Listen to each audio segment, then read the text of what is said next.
제가 인터뷰한 가나안 성도 중에는 전도사님도 계셨습니다. 이 전도사님은 모태신앙으로 자라나서 자연스럽게 신학을 공부하고 전도사가 되었다는 것입니다.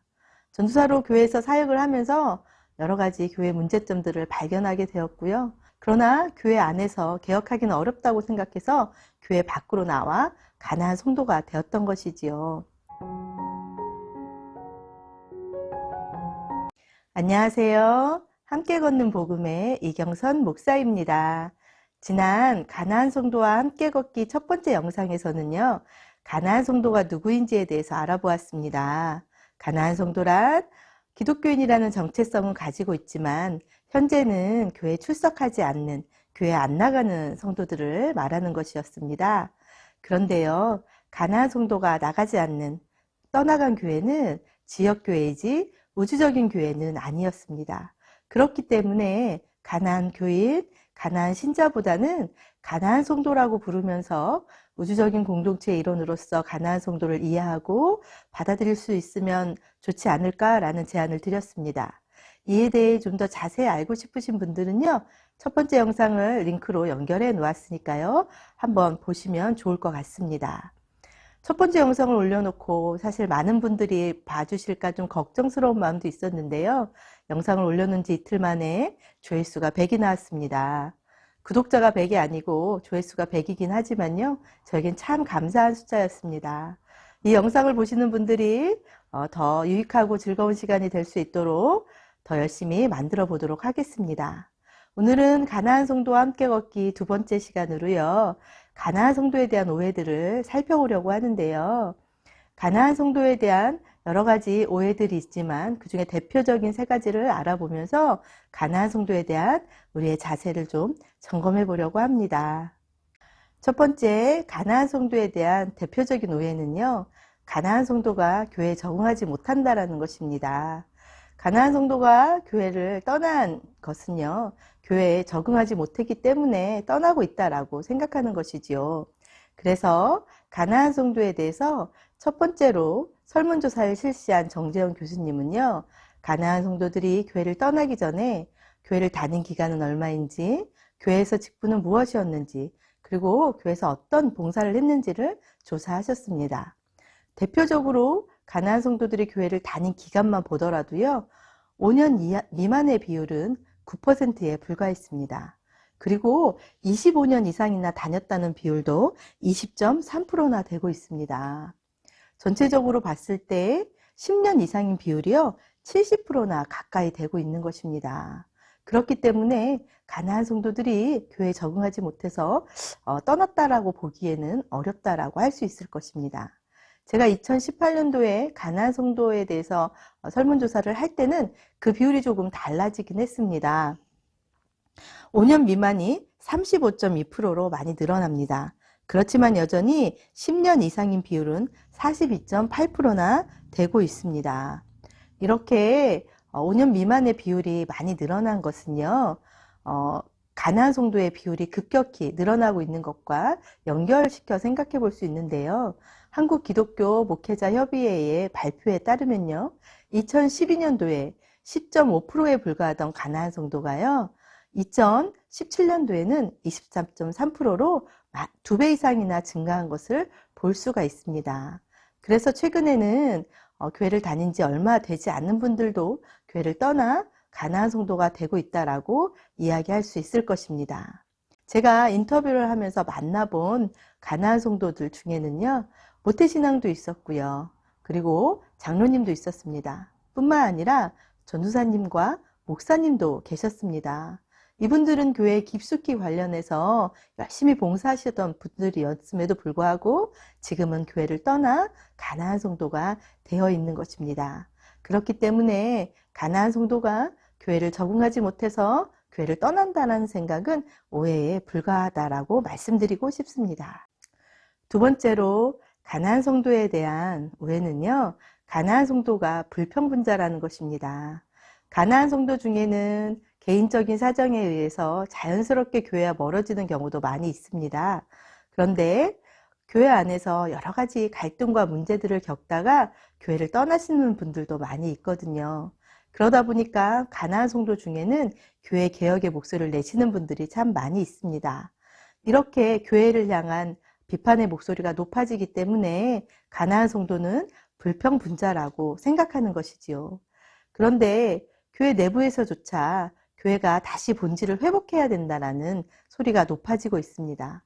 뿐만 아니라 세상의 뉴스와 신문을 통해서도요, 교회의 여러 가지 불미스러운 일들이 언급되면서 교회에 대한 이미지가 나빠지는 것이 사실입니다. 교회 안과 밖으로 이렇게 걱정과 비탄의 목소리가 높아지고 있기 때문에요. 단순히 가나안 성도들의 비판의 목소리를 불평이라고 생각하기보다는 쓴소리로 받아들이면 어떨까 하는 생각이 있습니다. 제가 가나안 성도에 대해서 설문조사를 진행하면서요, 가나안 성도들이 교회를 떠나게 된 원인들 중에서 교회의 어떤 문제들이 얼마나 영향을 끼쳤는지 알아보는 항목이 있었습니다. 그 항목에서 가나안 성도들은 첫 번째로 손을 꼽은 것이 전도와 선교를 강요하는 분위기였습니다. 그리고 두 번째는요, 강압적이고 일방적인 의사소통, 세 번째로는 교회 내 권위주의적이고 비민주적인 분위기가 나타나고 있습니다. 가나안 성도들은요, 교회에서 어떤 신앙을 강요한다거나 또는 어떤 의사소통에 있어서 일방적이고 또 비민주적이라고 생각하는 경향들이 나타나고 있다는 것입니다. 경제학자 엘버트 하시먼은요, 퇴보하는 기업이나 조직, 국가가 회복하는 길을 제시하는데요. 이렇게 퇴보하는 기업에는 이탈하는 고객이나 항의하는 고객들이 있다는 것입니다. 그런데 이렇게 고객들이 항의할 때, 그리고 이탈이 발생할 때 그들의 목소리에 적절히 반응할 수 있다면 오히려 반전을 꾀하고 성장할 수 있다는 것이지요. 이러한 하시먼의 이론은 가나안 성도에 대한 우리의 태도를 다시 한번 생각해 보게 합니다. 가나안 성도가 내부에서 비판의 목소리를 높이고 또 교회를 떠나가서 신앙생활을 할 수 있다고 주장하는 것은 굉장히 어렵게 느껴지지만, 그러나 그럼에도 불구하고 우리가 그 가나안 성도의 비판에 귀를 기울일 수 있고 적절한 반응을 보일 수 있다면 오히려 교회가 회복할 수 있는 계기를 마련할 수 있다라고 생각합니다. 더 나아가서 교회 밖에서 비판하는 사람들도 우리가 수용하고 품고 하나님께로 인도할 수 있는 계기가 될 수 있지 않을까 생각합니다. 가나안 성도에 대한 세 번째 오해는요, 가나안 성도가 무교회주의자들이라는 것입니다. 가나안 성도가 교회를 떠나 혼자 신앙생활을 할 수 있다라고 주장하기 때문에 가나안 성도는 무교회주의자라고 생각하는 것이지요. 물론 세속성자라는 책에 보면 가나안 성도를 무교회주의자들과 연결시키고 있습니다. 그러나 설문조사를 해보면요, 많은 비율의 가나안 성도들이 교회에 다시 출석하기를 희망하고 있다는 것입니다. 2018년도에 제 설문조사에 따르면 가능한 빨리 교회에 출석하고 싶다, 다시 나가고 싶다는 사람들이 7.7%가 되었고요. 당장은 아니지만 언젠가 교회에 다시 나가고 싶다는 사람들은 48.5%로 나타나고 있습니다. 그리고 교회에 나가고 싶지는 않지만 그것 때문에 마음이 불편하다는 사람들은 15.8%, 교회에 나가고 싶지도 않고 그것 때문에 불편하지 않다는 사람들은 28.1%로 나타나고 있습니다. 교회에 다시 돌아오고 싶다는 사람들이 56.1%나 되고 있는 것이지요. 뿐만 아니라 교회 나가고 싶지는 않지만 마음이 불편하다는 가나안 성도들까지 포함한다면 70% 가까이가 교회에 대한 생각을 가지고 있다는 것입니다. 제가 인터뷰한 가나안 성도 중에는 전도사님도 계셨습니다. 이 전도사님은 모태신앙으로 자라나서 자연스럽게 신학을 공부하고 전도사가 되었다는 것입니다. 전도사로 교회에서 사역을 하면서 여러 가지 교회 문제점들을 발견하게 되었고요. 무엇보다도 성도들이 교육자들을 너무 잘 섬겨주시는 것은 감사했지만 그렇게 교육자들이 우상이 되고 또한 굳어져가는 그런 모습들이 많이 고민이 되었다는 것입니다. 그러나 교회 안에서 개혁하기는 어렵다고 생각해서 교회 밖으로 나와 가나안 성도가 되었던 것이지요. 교회 밖으로 나와서 교회를 개혁할 수 있는 여러 가지 방법들을 고민하고 자신의 신앙을 점검하면서 생활하고 있었습니다. 그런데 이 전도사님께서 말씀하시기를요, 공동체가 필요하다는 것을 늘 느낀다는 것입니다.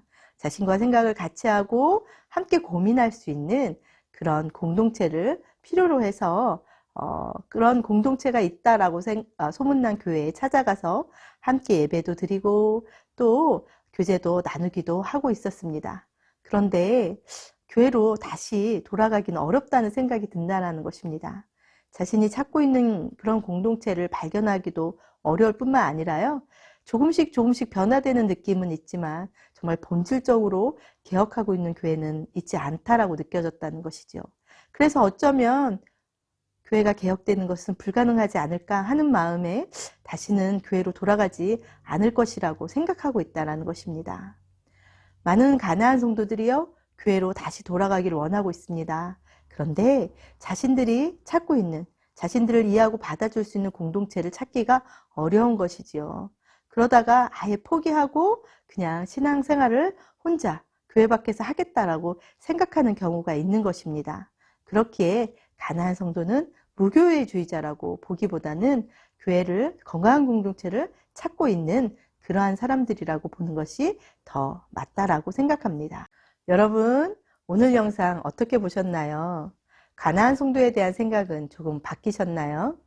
어떤 분들은 아마 이 영상들을 통해서 가나안 성도에 대해서 처음으로 알아가시는 분들도 계실 거고요.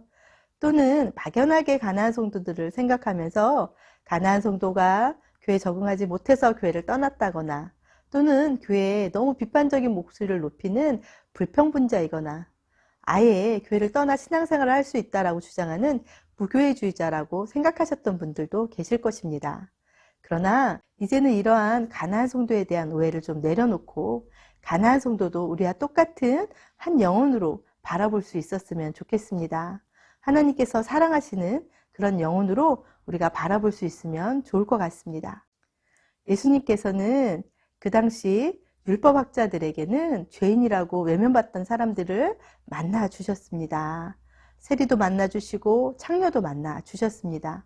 뿐만 아니라 예수님께 시비를 걸기 위해서 찾아온 율법학자에게도 왜 나에게 시비를 거느냐라고 대꾸하지 않으시고 그 시비 거는 질문에 맞춰서 너무나도 지혜롭게 대답을 해주심으로 말미암아 오히려 그 율법학자도 변화시키시고 주변의 사람들도 변화시킨 것을 알 수가 있습니다. 우리가 먼저 가나안 성도를 이해하려고 하고 예수님의 마음으로 다가가려고 한다면 가나안 성도들도 마음을 열고 다시 공동체로 교회로 돌아올 수 있는 계기들을 마련할 수 있을 것이라고 생각합니다. 지금까지 시청해주신 분들 감사드립니다. 다음에 또 좋은 내용으로 찾아뵙도록 하겠습니다. 감사합니다.